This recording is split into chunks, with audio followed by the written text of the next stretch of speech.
Le père était riche, très riche. Il avait bâti un empire à force de sacrifices, de nuits blanches et de décisions difficiles.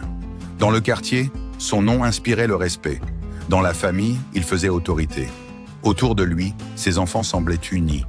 Repas en famille, rires, photos souvenirs.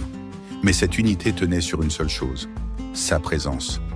Quand il est tombé malade, il répétait souvent « Ne vous déchirez jamais pour l'argent ». Mais il n'a jamais pris le temps de tout expliquer clairement. Puis il est mort. Le jour de la lecture du testament, le silence était lourd. Les enfants ont appris que l'héritage serait partagé, mais pas de manière égale. La maison principale revenait à l'aîné. Les entreprises étaient divisées entre deux frères.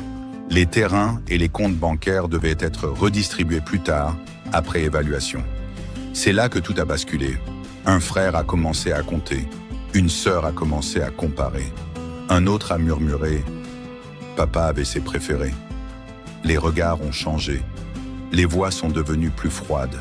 Les accusations ont remplacé les souvenirs. Pourquoi lui et pas moi? Tu as manipulé papa avant sa mort.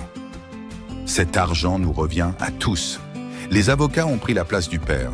Les réunions familiales se sont transformées en tribunaux. Chaque document était une arme. Chaque signature, une trahison. Les anniversaires ont été annulés.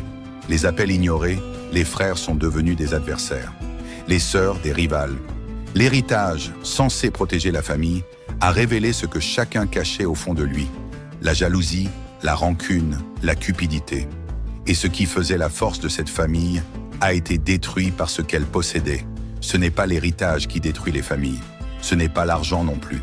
C'est la cupidité non contrôlée, quand l'amour disparaît dès que le partage commence. Pensez-vous que l'argent révèle le vrai visage des gens ou qu'il détruit simplement ce qui était déjà fragile? Dis-le en commentaire et abonne-toi pour d'autres histoires vraies, puissantes et pleines de leçons de vie.